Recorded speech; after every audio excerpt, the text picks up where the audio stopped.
आज जयंत चौधरी जी और राकेश टिकैत जी साथ में थे दोनों। क्या आप किसानों को उत्तर प्रदेश चुनाव में डॉक्टर त्रिवेदी फैक्टर मानते हैं?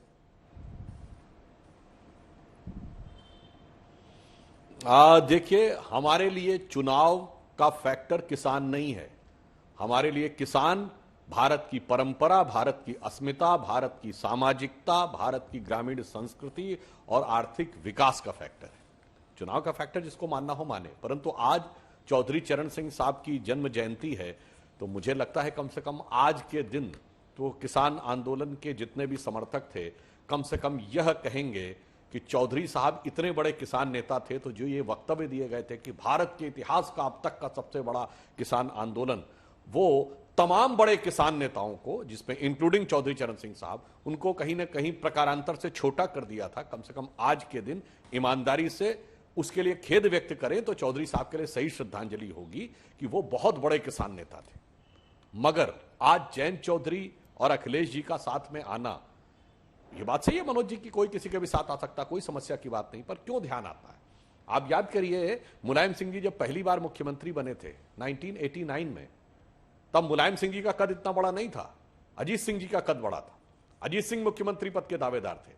हम लोग तो बच्चे थे, मगर जो पुराने लोग हैं उनको याद होगा लखनऊ का तिलक हॉल विधानसभा का, और जहां पर उस समय वीपी सिंह जी के आशीर्वाद से और सहयोग से मुलायम सिंह जी अजीत सिंह जी को किनारे करके आकर मुख्यमंत्री बनने में सफल हुए। बाद में मुलायम सिंह जी बहुत बड़े नेता हो गए, और उसके बाद ऐसी परिस्थितियां बनी कि कभी अजीत सिंह जी के जीवन काल में मुलायम सिंह जी और अजीत सिंह जी के बीच में किसी प्रकार का राजनीतिक समन्वय नहीं हो पाया। परंतु आज यदि वह अपनी पुरानी बात भूलकर साथ में आ रहे हैं, तो अपने आप में थोड़ा सा ये लगता है कि कोई ना कोई विशेष कारण रहा होगा। कहीं ना कहीं दोनों को समस्या अथवा राजनीतिक अस्तित्व की समस्या नजर आई होगी, तो शायद इसलिए आए हों। अन्यथा दोनों की जो विरासत है राजनीतिक दृष्टि से, वो बहुत सामंजस्य की नहीं है, वो बल्कि प्रतिस्पर्धा की नजर आती है। इसलिए हमने सवाल उठाया। अन्यथा कोई किसी के भी साथ गठबंधन करे, हमें कोई समस्या नहीं। उत्तर प्रदेश की जनता ने अपना मन बना लिया है कि विकास के जो अभूतपूर्व कार्य योगी आदित्यनाथ जी के नेतृत्व में उत्तर प्रदेश में और श्री नरेंद्र मोदी जी के नेतृत्व में भारत सरकार के द्वारा हुए हैं, उस कारण वो एक निर्णायक, प्रभावी और पिछली बार से बड़ा जनादेश भारतीय जनता पार्टी के पक्ष में देगी। ठीक है, इंद्रजीत जी आप रिएक्ट करना चाह रहे हैं, जवाब देना चाह रहे हैं सर, लेकिन पंकज श्रीवास्तव जी और चौधरी युद्धवीर सिंह जी दो हैं, उनका रिएक्शन आ जाए, उसके बाद आपको मौका मिलेगा।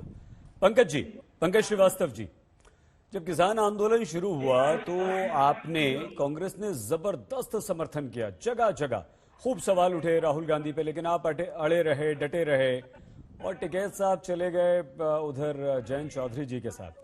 धोखा हो गया क्या आपके साथ? नहीं सईद भाई, आप जैसा आपने खुद कहा, चौधरी चरण सिंह जी की अगर उनपे उनको लोग याद कर रहे हैं, उनको श्रद्धांजलि दे रहे हैं, तो इसमें राजनीतिक मंतव्य नहीं तलाशना चाहिए। बहरहाल कोई किसी के साथ जाए न जाए, सवाल है कि कांग्रेस ने एक प्रिंसिपल पोजीशन ली, और राहुल गांधी जी ने पहले दिन कहा था कि इस किसान बिल को, या जो 3 कृषि कानून है, इन्हें वापस लेना पड़ेगा।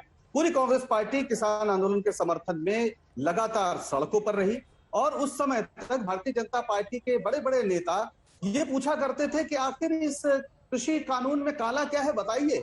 और जब चुनाव आया तो इन्हें समझ में आया कि सामने अंधेरा ही अंधेरा है, तो इन्होंने कृषि कानून वापस ले।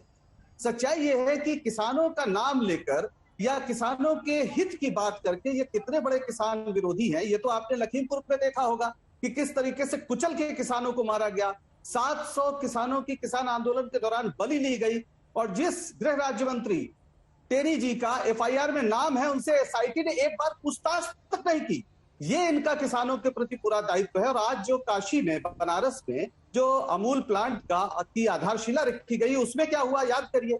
2000 में जमीन वहां पे अधिग्रहित की गई, उसके बाद किसान मुआवजा मांगते रहे और इनकी सरकारें लाठियां चलाती रही। अभी 2018 में हाई कोर्ट ने किसानों के पक्ष में फैसला दिया, उसके बाद भी योगी सरकार मानी नहीं, सुप्रीम कोर्ट चली गई, और अगस्त 2021 में सुप्रीम कोर्ट ने भी किसानों के पक्ष में फैसला दिया। तब भी मुआवजे का सवाल वहां बना हुआ है, नौकरियों का सवाल वहां बना हुआ। अभी 14 दिसंबर को प्रधानमंत्री जी के आगमन के लिए वहां पर 7 एकड़ सरसों का जो खेत था, उसको बाकायदा बराबर कर दिया गया, समतल कर दिया गया। ये वो सवाल हैं। आपने दिखाया कि प्रधानमंत्री जी गाय की बात वहां कर रहे हैं, अरे बांदा में जिंदा गायों को अभी गाड़ा गया है इसी सरकार में। और हालत ये गौशालाओं की, अगर आप तस्वीर देख लें तो आपकी आंखों से आंसू आ जाएगा। गाय को माता कहते हैं और गाय को चुनाव की साल में चढ़ाते हैं। गोवा में कहते हैं कि गोमांस की कमी नहीं पड़ेगी। भारतीय जनता पार्टी के लिए गोवा में गाय यम्मी है और यूपी में मम्मी है।